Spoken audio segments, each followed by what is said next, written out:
perjalanan demokrasi kita sudah mulai melenceng. Saya tidak apa-apa dibilang tidak mewakili kampus, tapi kami mewakili rakyat. Semoga suara ini didengar oleh Presiden Jokowi, oleh Istana. Bak bola salju, seruan moral dari kampus terus menggelinding. Di Tangerang Selatan, Banten, komunitas kampus UIN Syarif Hidayatullah bersikap di pemilu 2024. Mereka meminta presiden hingga penyelenggara pemilu independen dan menjalankan tugas sesuai aturan. Kalau hasil pemilu nanti ada pihak yang tidak menerima hasilnya karena tidak percaya pada penyelenggara pemilu, tidak percaya pada MK yang bisa memutus kata akhir dalam pemilu, maka berbahayalah negara kita ini. Di Surabaya, Jawa Timur, keluarga besar alumni dan mahasiswa Universitas Airlangga Surabaya mengecam praktik pelemahan demokrasi dan pelenggangan politik kekeluargaan. Mereka juga mendesak presiden dan aparat negara untuk menjamin kemerdekaan berdemokrasi serta tidak mengintervensi penyelenggara pemilu dan perguruan tinggi. Kampus ini hanya memberikan seruan moral. Kami tidak melakukan tindakan-tindakan politik praktis. Seruan moral ini adalah sebagai bingkai dari seluruh moralitas bangsa ini untuk menjalankan demokrasi. Itu semangat kami. Semangat yang sama digelorakan Sivitas Akademika Universitas Brawijaya Malang. Guru besar hingga mahasiswa Universitas Brawijaya Malang membacakan pernyataan sikap akademisi terhadap kondisi bangsa yang sedang tidak baik-baik saja. Menghimbau pemerintah, DPR, MK, dan aparat penegak hukum untuk tidak menjadikan hukum sebagai instrumen politik sehingga hukum alpa dari nilai-nilai normal dan etika. 3. Menghimbau pemerintah pusat, pemerintah provinsi, kota, kabupaten, kecamatan, dan desa agar tetap menjaga etika berdemokrasi, netralitas, dan menjaga suasana agar pemilu tahun 2024 berjalan luber dan jurdil. Kritik terhadap pemerintahan Jokowi juga datang dari Jember, Jawa Timur. Civitas Akademika Universitas Jember menuntut penghentian politisasi kebijakan negara. Petisi ini bagian dari deklarasi seruan moral untuk menyelamatkan demokrasi di Indonesia. Semoga suara ini didengar oleh Presiden Jokowi, oleh Istana, oleh KPU, oleh Bawaslu, oleh DKPP, dan seluruh masyarakat luas yang menginginkan nantinya pada pemilu 14 Februari itu betul-betul berlangsung dengan sangat bebas, tanpa kekerasan, tanpa intimidasi. Suara kampus sampai juga ke telinga Wakil Presiden Ma'ruf Amin di Abu Dhabi, Uni Emirat Arab. Menurut Ma'ruf, gerakan kampus harus jadi perhatian pemerintah. Mengenai pernyataan-pernyataan dari berbagai universitas besar, saya kira itu bagian dari dinamika politik yang tentu harus diperhatikan. Dinamika politik apapun ya pemerintah harus memperhatikan. Artinya mengevaluasi dan mengambil langkah-langkah berikutnya seperti apa. Dan mudah-mudahan saja hanya sampai di pernyataan. Ya, jadi sehingga sudah bisa kita atasi ya, sehingga tidak menimbulkan hal-hal yang lebih jauh. Seperti pernyataan Wakil Presiden, gerakan moral dari balik tembok institusi pendidikan memang tak bisa dianggap angin lalu. Masifnya petisi mungkin bisa jadi pertanda demokrasi sedang tidak baik-baik saja.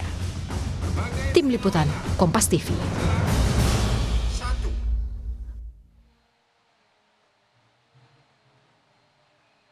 Ya, saudara, bak bola salju, seruan moral dari berbagai kampus ini terus menggelinding. Mereka meminta presiden, kemudian juga pejabat negara, penyelenggara pemilu untuk nantinya bekerja sesuai dengan aturan yang ada. Kita akan bahas sore hari ini soal petisi yang diberikan akademisi untuk Presiden Jokowi bersama dengan pakar hukum tata negara Universitas Bayangkara Jakarta Raya, ada Prof. Juanda. Selamat sore, Prof. Juanda, langsung saja menurut Anda apa yang harus dilakukan oleh Presiden kemudian juga pejabat negara menanggapi dari petisi yang diberikan oleh akademisi ini, Prof?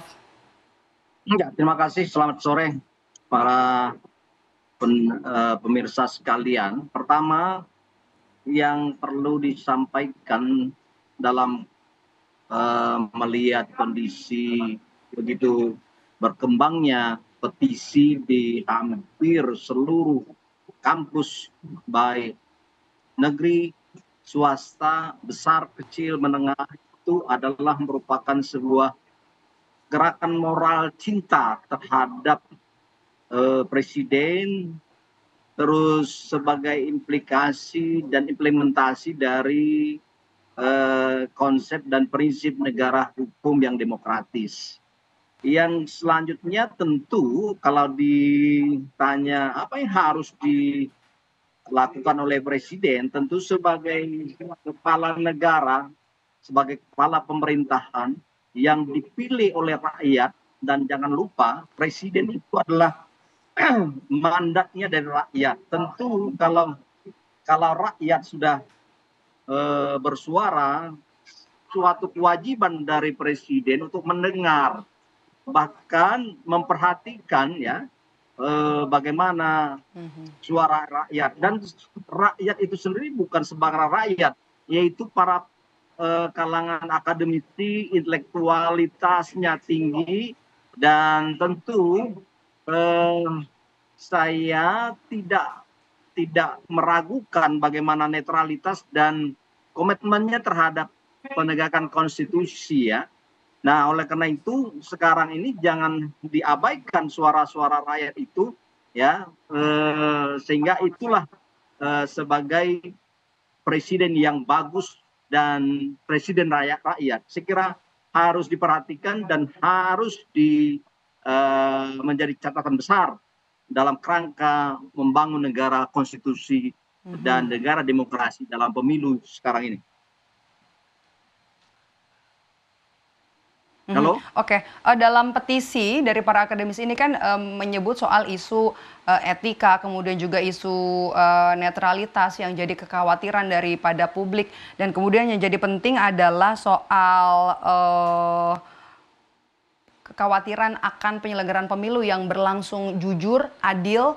Menurut Anda, apakah isu ini masih penting, Prof? Iya, tentu kan ini yang sebuah kepedulian ya, sehingga jangan sampai dikhawatirkan Presiden, karena begini, di samping memang itu merupakan sebuah pesan dan amanah konstitusi untuk supaya bagaimana setiap orang sebenarnya memiliki hak untuk berpendapat, mengeluarkan pendapat secara tertulis maupun lisan, juga menyatakan pendapat dalam hal pernyataan politik, supaya presiden itu adalah tidak memihak, tidak cenderung kepada salah satu pasangan.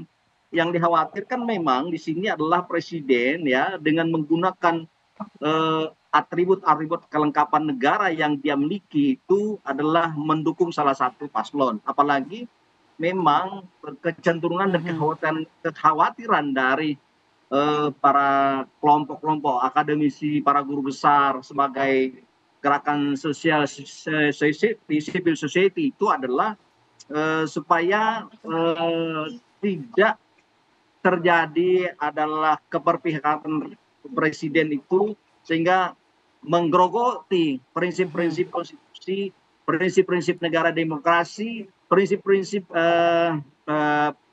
pemilu yang luber dan jurdil itu tadi. Saya kira ini adalah harus dilihat secara positif oleh siapa termasuk pejabat negara. Saya kira tidak perlu alergi. Nggak perlu alergi ya, Prof. Tapi itu kan soal presiden dan juga pejabat negara. Kalau untuk KPU dan Bawaslu, Anda melihat peran penyelenggara pemilu dan juga KPU terutama dan juga Bawaslu, apakah cukup menjawab kekhawatiran ini, Prof? Kalau kita lihat juga kan harus ada konteksnya ya, putusan dari DKPP kemarin. Menurut Anda Perlukah ini jadi kekhawatiran publik melihat apa yang sudah dilakukan oleh KPU dan juga Bawaslu? Iya, karena begitu banyak ya akumulasi proses yang cenderung pelanggaran peraturan perundang-undangan dari putusan MK itu sendiri, terus kemudian KPU sudah diberi, tentu komisionernya diberi peringatan keras pelanggaran kode etik ya, apalagi ketua KPU sudah peringatan yang terakhir katanya. Ini dikhawatirkan sebenarnya KPU ini harusnya mendengar suara rakyat, kemudian kembali sadar KPU itu kan, komisioner itu kan dulu dari siapa, dari mana, ya tentu adalah dipilih oleh DPR. DPR itu adalah representasi dari rakyat. Kenapa sekarang misalnya tidak mau mendengar ya bahwa ada kontrol dari pressure group, apakah mahasiswa, apakah pers misalnya, dalam rangka untuk supaya KPU itu kembali kepada yang benar untuk menjalankan topoksinya sebagai penyelenggara negara yang memang bebas, jurdil, dan tidak memihak. Jadi jangan sampai memihak kepada satu pasangan calon. Saya kira kalau itu terjadi, saya kira itu adalah mencederai demokrasi kita. Singkat saja Prof, dari saya yang terakhir untuk dari sisi kandidat, menurut Anda apa yang harus dilakukan kandidat Capres dan juga Cawapres dan juga tim sesnya untuk menjawab kekhawatiran publik soal etika dan juga netralitas? Singkat saja Prof Juanda. Ya, saya kira ya tidak ada lain, seluruh kandidat dan para katakanlah pendukungnya tentu atau partai pendukung itu tidak lain ya, serukanlah semangat untuk bagaimana menjalankan konstitusi dengan baik, kemudian peraturan perundangan yang benar, kemudian asas-asas penyelenggaraan pemilu yang baik. Saya kira serukanlah itu pada seluruh pendukung ataupun rakyat Indonesia. Ketika itu nanti sudah diserukan, tidak bermain dengan berbagai cara untuk sekedar satu kekuasaan, saya yakin siapapun pemenangnya pasti bisa diterima, dan saya yakin dari proses itu semua kita menjadi negara besar, menjadi sebuah negara yang utuh dalam kerangka kita membangun bangsa ke depan. Saya kira itu.